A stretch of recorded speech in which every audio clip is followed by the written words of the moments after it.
trái tim chân thành để con đây dâng trọn lên Ngài. Lạy Chúa, con khao khát Ngài bằng tất cả thân này. Giêsu ơi, xin Ngài nhận lấy,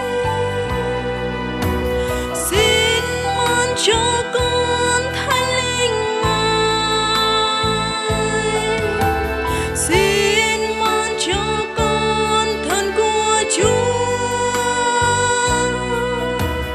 xin ban cho con Thánh Linh Ngài. Xin ở đây Chúa ơi, con cầu xin, xin ban cho con Thánh Linh Ngài, xin ban cho con thân của Chúa, xin ban cho con Thánh Linh Ngài. Xin ở đây Chúa ơi, con cầu xin.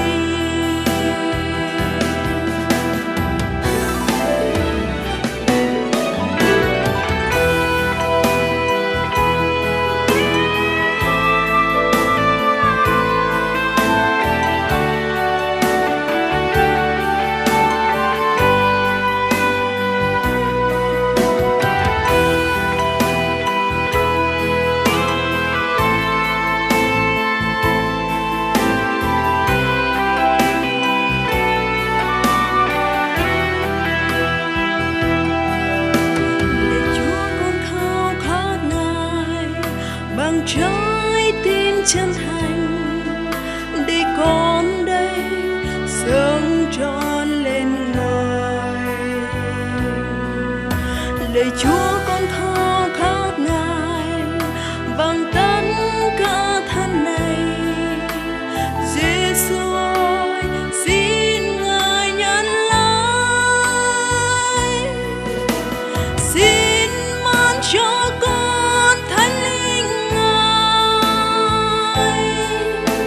xin ban cho con thân của Chúa, xin ban cho con Thánh Linh Ngài. Xin ở đây Chúa ơi, con cầu xin, xin ban cho con Thánh Linh Ngài, xin ban cho con thân của Chúa, xin ban cho con Thánh Linh Ngài. Xin ở đây Chúa ơi, con cầu xin, xin ở đây Chúa ơi, con cầu xin.